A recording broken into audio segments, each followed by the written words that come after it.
why you're sort of joining us today. And yeah, so anyone willing? Oh, should I start? I'll start. So my name is Natalie Royston. I work at the Academy of Research and Improvement at Solent NHS. My role is to facilitate, provide training, provide bespoke support, to encourage our service lines within Solent and beyond to when I say engage with service users, to go beyond that, to work with their service users in both research and quite heavily in quality improvement.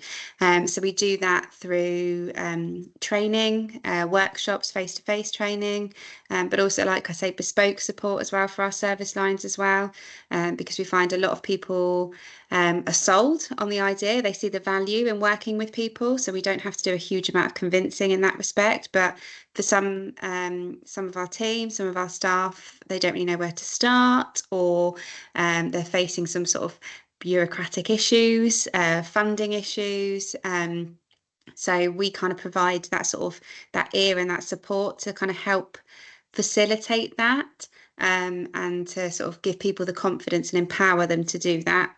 We're not I like to say we're not a rent-a-patient service, so we don't have our service lines coming to us and saying, I need some patients to do this piece of work with us. That's not our approach at all. We would like to equip people with the skills and the confidence to be able to reach out to their own service users and kind of build those connections there.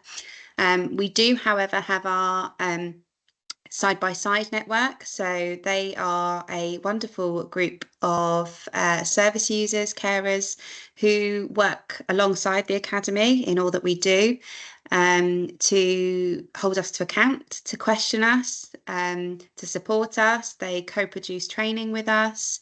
They attend training and workshop days, to kind of be a temperature check, to kind of share their insights.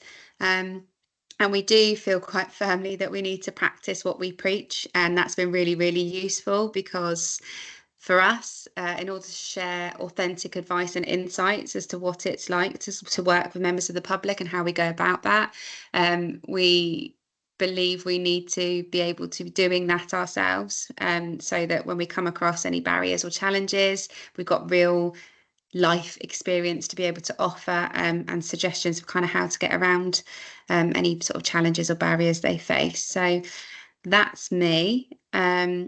Richard, you drew the short straw as being the next on my screen. So would you like to sort of introduce yourself and tell us why you're here?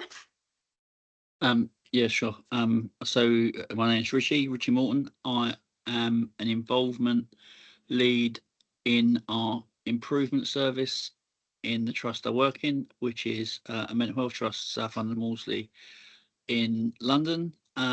Similar stuff to what you just described, Natalie. I'm much less eloquent when people ask me to find service users. I say they are not in the Waitrose aisle. I can't just go and find them.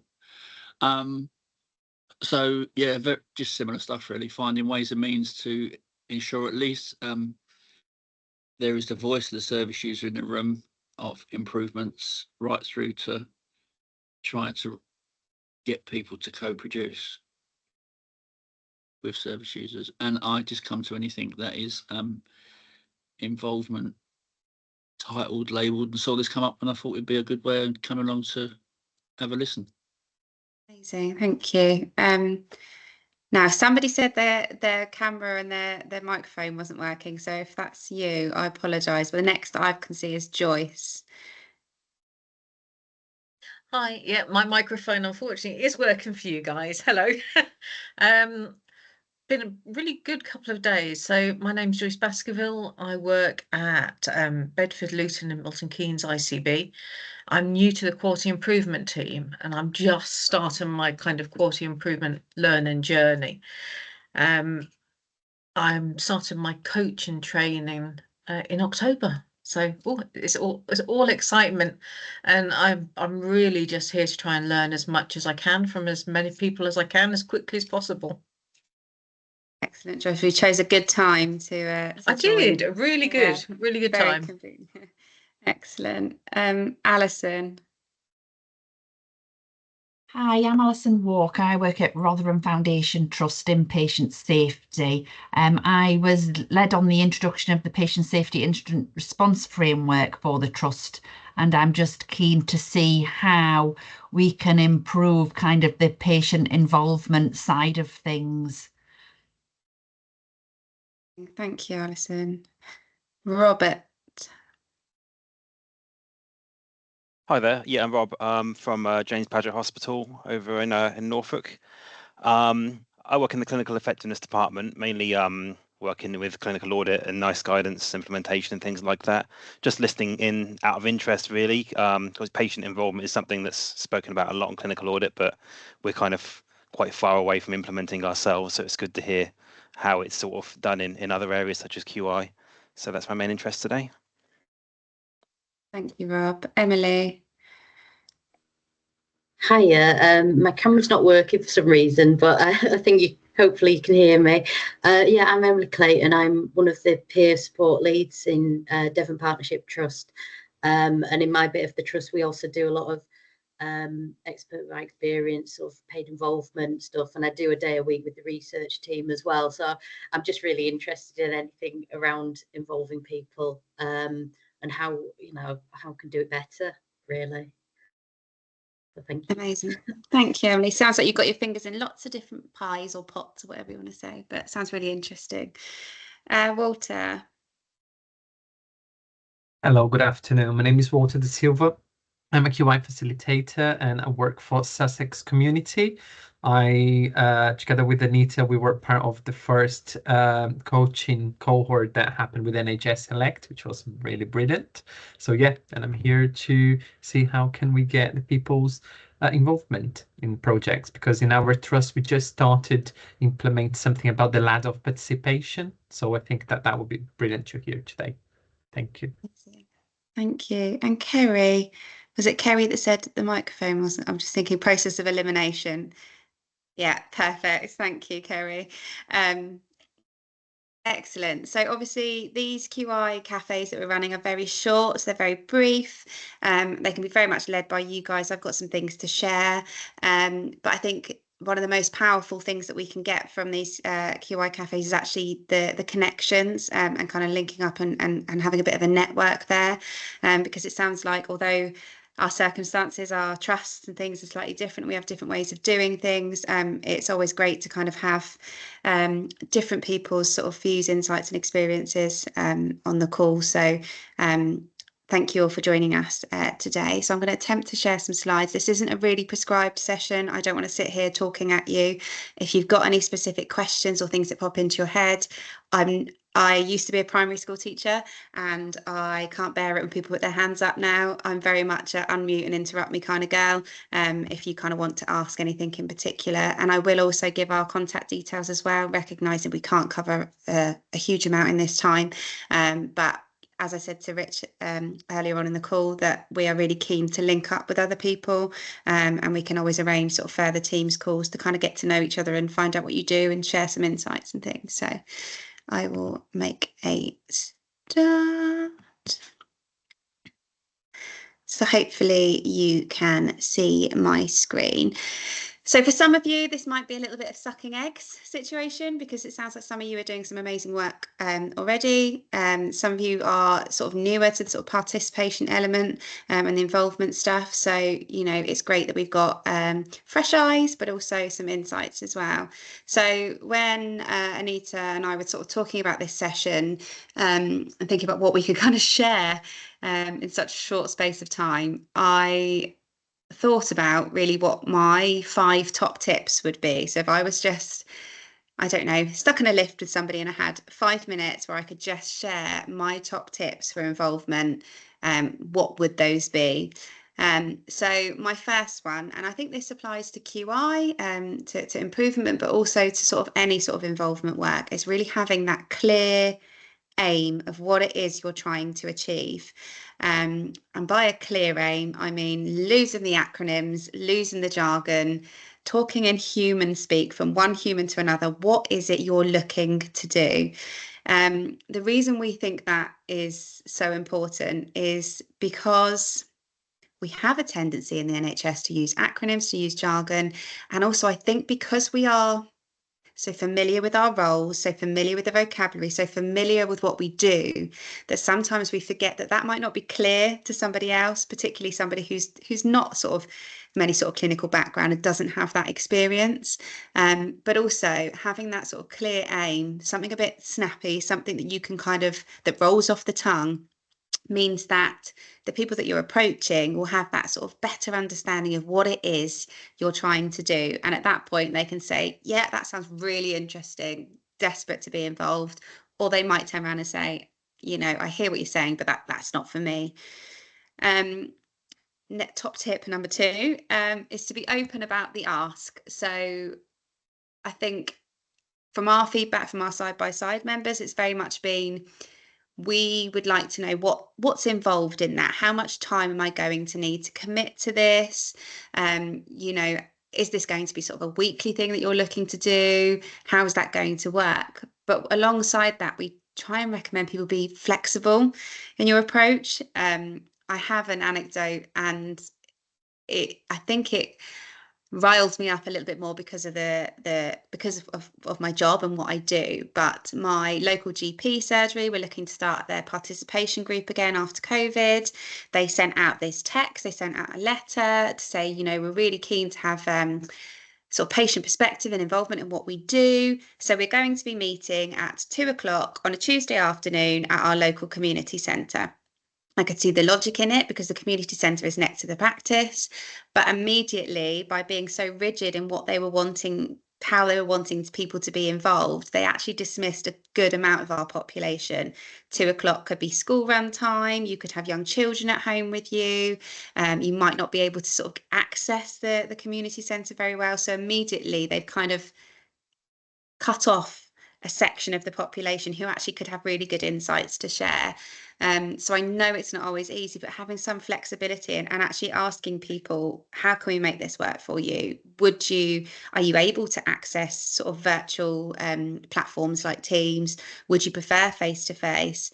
Would you prefer it if we came to meet you somewhere? Could you come to us? And kind of by being flexible, I think you're going to maximize the amount of people who can be involved and enable some of those people who perhaps you're not always hearing from to kind of be involved. So being really open about the time commitment and kind of being flexible in your approach. Another really good tip that we found is that, as some of you probably already know, sometimes it can be quite hard to find the people that you want, but we've had a lot of success recently within the academy through people going through community groups. So that might just be a particular parent group where they all come together on a Tuesday on 10:00 in the morning. I don't know why I keep saying Tuesday. Maybe it's because it's Tuesday. We've had some other success where one of our researchers was looking to do some work in older persons' oral health and was really sort of struggling to find the people she needed. So she went through the community engagement team's newsletter and actually was approached by a member of the Sikh community and was invited to come down to have lunch with them, with the community. And she did, and she had a fabulous time, and she learned a lot. She made a lot of connections, and she then had a group of older people who were willing to and keen to discuss their oral health. So, it's about kind of thinking about are you the best channel to go through? Who could you speak to? Who might have some insight as to where you could go, and kind of going through community groups. There's lots of groups on Facebook. We always advise with something like that you kind of connect with the admin of the Facebook group as well, rather than going directly from your sort of personal account and sort of posting something in there and just finding out what's appropriate to ask. Top tip number 4, involving people as soon as possible. So I think there's a common misconception that you have to take this beautiful, wonderful plan to people, plan of action with your aim and everything that you're going to do. And that's not always the case. I think having people involved from the very start is really, really useful.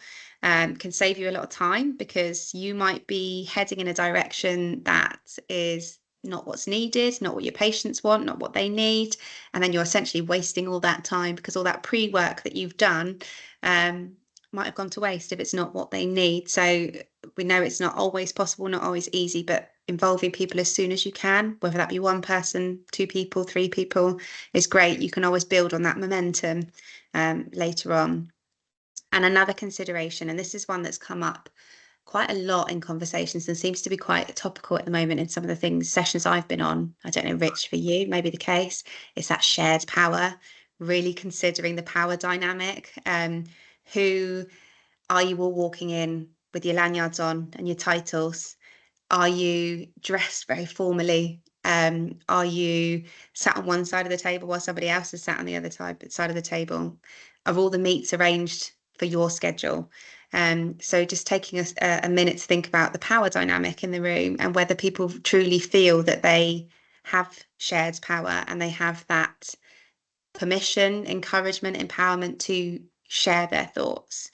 So they were my 5 top tips. But I wondered if you had any top tips. Some of you have got great insights. Are there any that really resonated with you? Is there anything that you would add? Is there anything on there that surprises you? Fire away. Can I jump in? Of course I'm you going to can. jump in. I put my hand up and took it down in respect of the teacher status. Thank you. So there's something about with the service users or patients, whatever you choose to call them, where you are, is when you do invite them in at the beginning, when it's not as clear cut and there isn't a really solid aim, is acknowledging that, saying we want you in at the beginning. It's not as clear cut. We haven't quite arrived at that, but we want you to help with that. And the question about power and sharing power is acknowledging the power difference and letting service users know what teeth they have, for want of a better way of describing it. So this is really just about consultation. They just want your views. There's no real there'll be some influence that you might have, but it might not be right through to, yes, there's a definite place here, you will influence that. So for me, it's just about being human and honest and not thinking that I have to have the answers for people, and just going, I don't know at this stage. No one knows. We're going on this journey together. And sometimes that can feel a bit messy for people. But for me, that's okay. And just being open and honest with people. I suppose that they would be my top tips. And just if I was talking to someone who isn't in the organisation I'm in, I'd say go and find out who engages, because you'll have an engagement part of the organisation up at corporate or somewhere that engages with community groups. There are other people in your organisation doing it, so I would map it out of who does what, so that you're not kind of constantly having to spend a lot of time and effort into reinventing something that already exists in the organisation that you might not have known about. But yeah. Amazing, Rich. Thank you. Completely spot on. Couldn't agree more. Anyone else got any thoughts or sort of tips they think they'd share?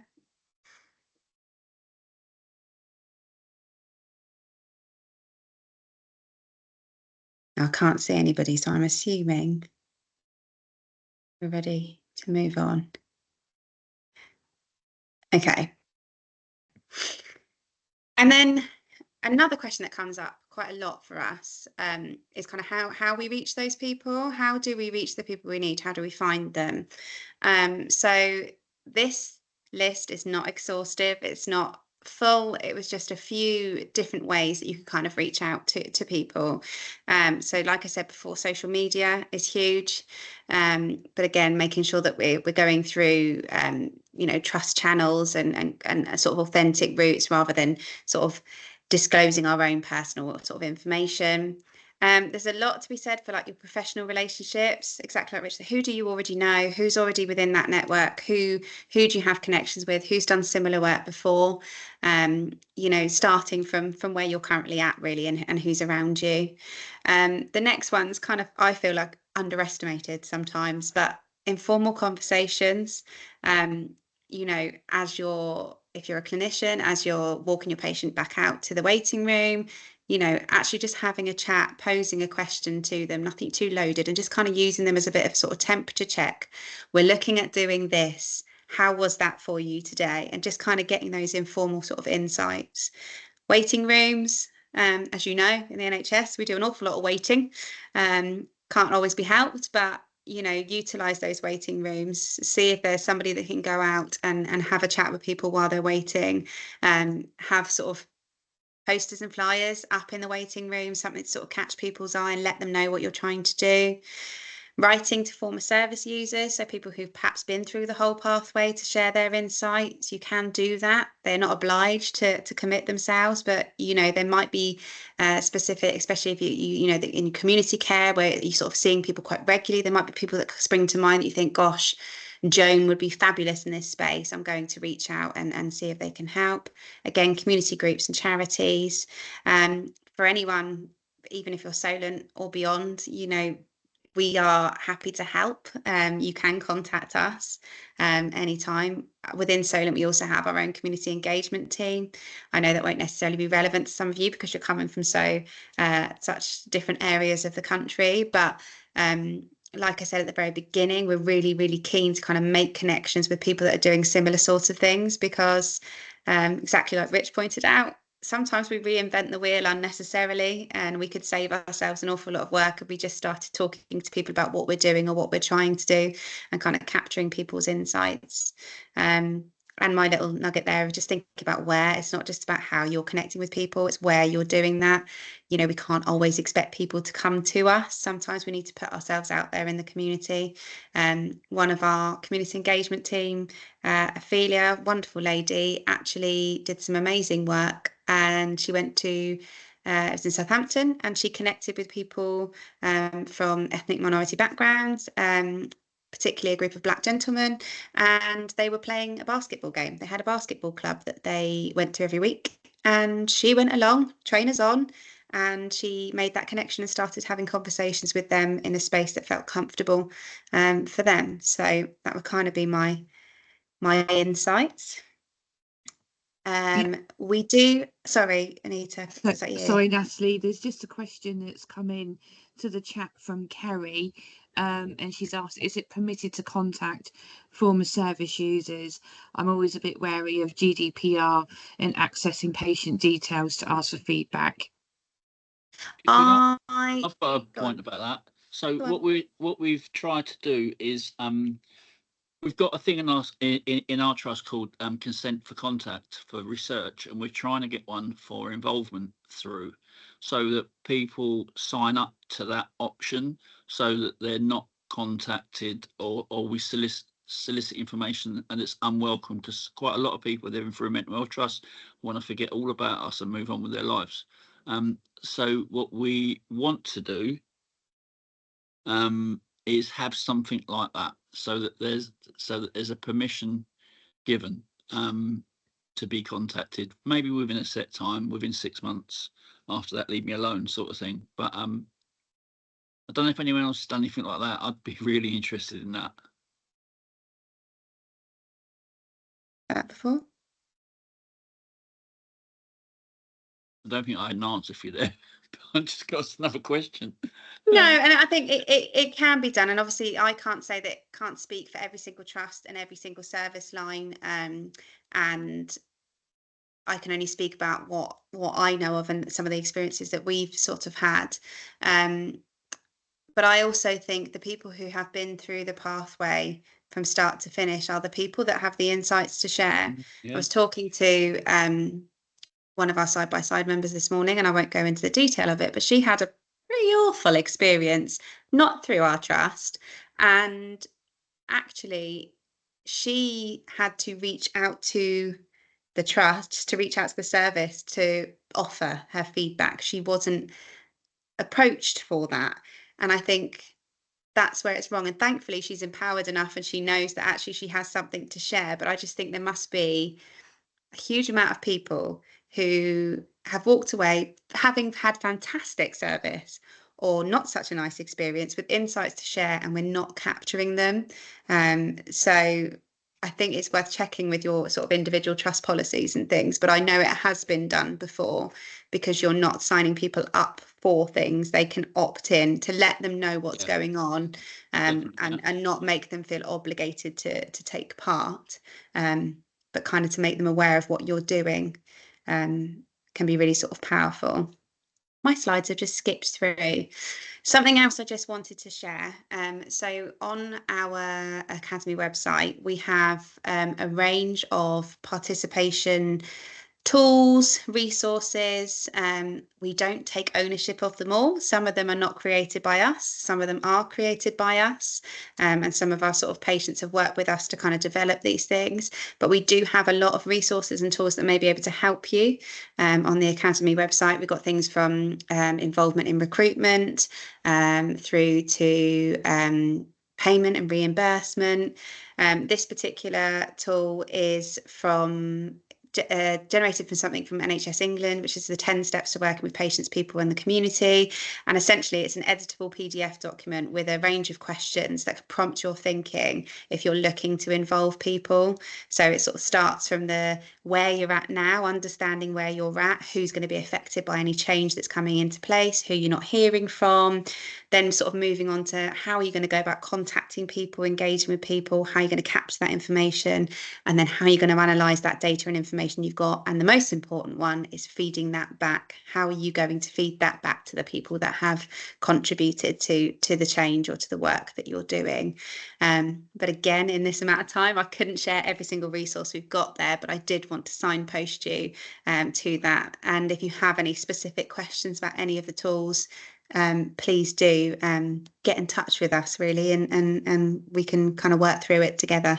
We're no expert, by the way. We've had our fair share of mishaps. In fact, I wrote a whole blog about when things have gone wrong. So if you want a little bit of a sort of humbling experience, make you feel a little bit better, please feel free to read the blog about when things have not quite gone to plan, because they have. So I don't want you thinking I'm sitting here thinking we've got it nailed, because we haven't, but we're certainly going to keep trying.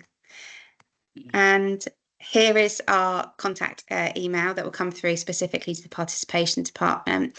And we are more than happy. In fact, we encourage you to reach out to us, so we can book in some Teams calls, we can catch up, we can share what we're doing, and just kind of make those connections, really, because participation is not always easy, and getting people involved is a complicated process at times. So I think the more we connect with each other and share the challenges and the successes, the better, really. So that's all from me. So I will also, Anita, could you put that email address in the chat as well? So when I take the screen off, it's not going to disappear entirely.